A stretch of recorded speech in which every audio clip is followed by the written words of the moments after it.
Yes, ready, start. I am delighted to be here today as I find myself in the company of scientists. You are the creators of a new India, an India that is free from the shackles of ignorance. It is an India imbued with scientific temper and a liberal outlook. I am happy to recognize the very important role our scientists and technologists have played and will play in the ongoing task of nation building. It is a pleasure of honor the very best of Indian science and technology today. Several awards have been conferred today, but let me begin by complimenting CSIR for the good work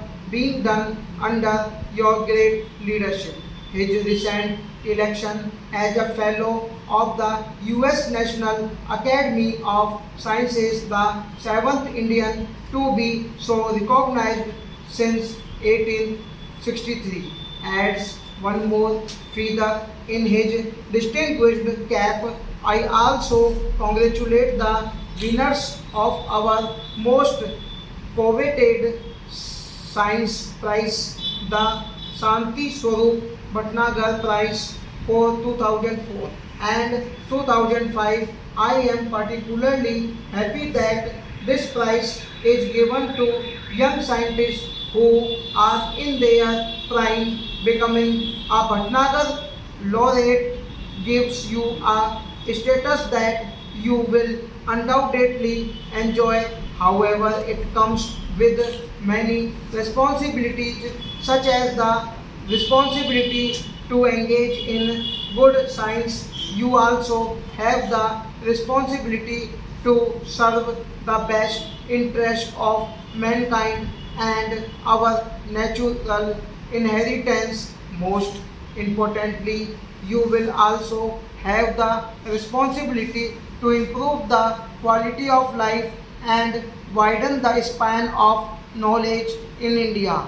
My very best wishes to you on the exciting journey ahead. I hope it will be a never ending journey of learning and creativity. I hope each one of you will dedicate your lives to the cause of science, to the welfare of our people, and to the growth and development of our country. Last but not the least, I congratulate the team of media communication technologies who have won the CSIR Diamond Jubilee Technology Award. I applaud this selection for two reasons. First and foremost, these technologies can provide affordable solutions for connecting our rural population through internet and voice connectivity. I have often stressed the need for reaching the unreached and connecting the unconnected in India. I am glad that this technology can potentially fulfill this goal. The telecom revolution and the development of road, air, and rail linkages have shown that connectivity enhances output and productivity in communication. I hope this technology award will inspire others to develop similarly useful and potentially winning technologies. Apart from the awards, I am also happy today to release the India Science Report. I congratulate the Indian National Science Academy for taking this important initiative. I also congratulate National Council of Applied Economic Research for their excellent work.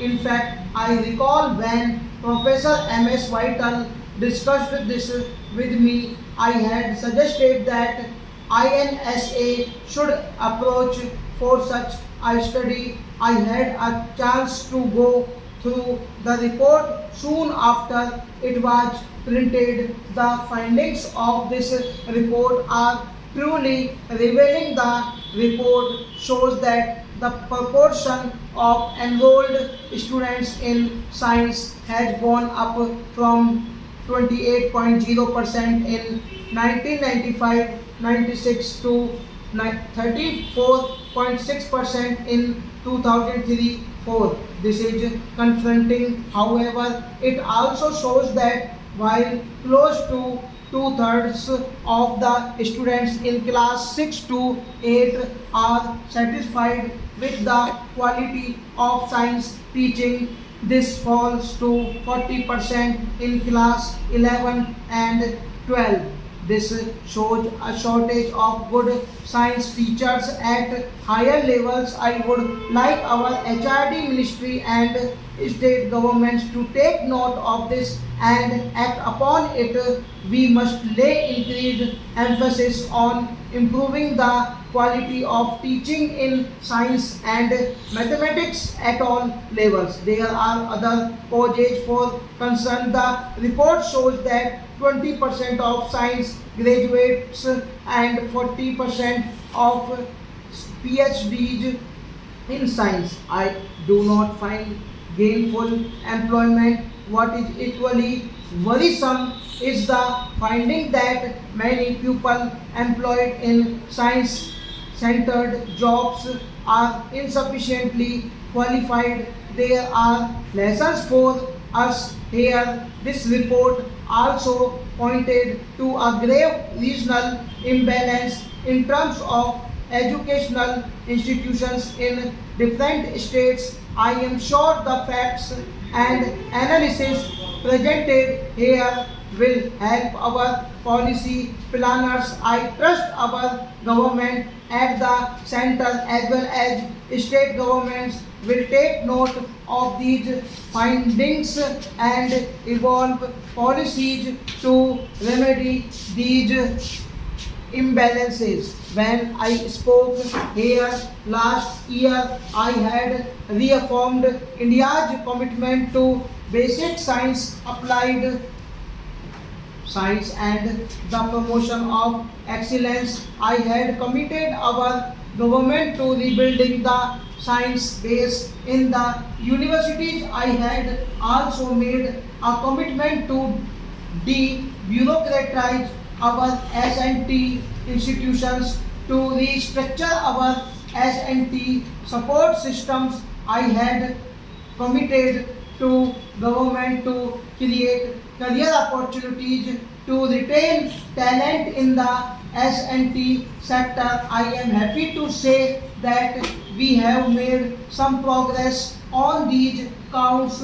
I have always felt that it is a pity that a country of more than a billion people has only one Indian Institute of Science. Stop.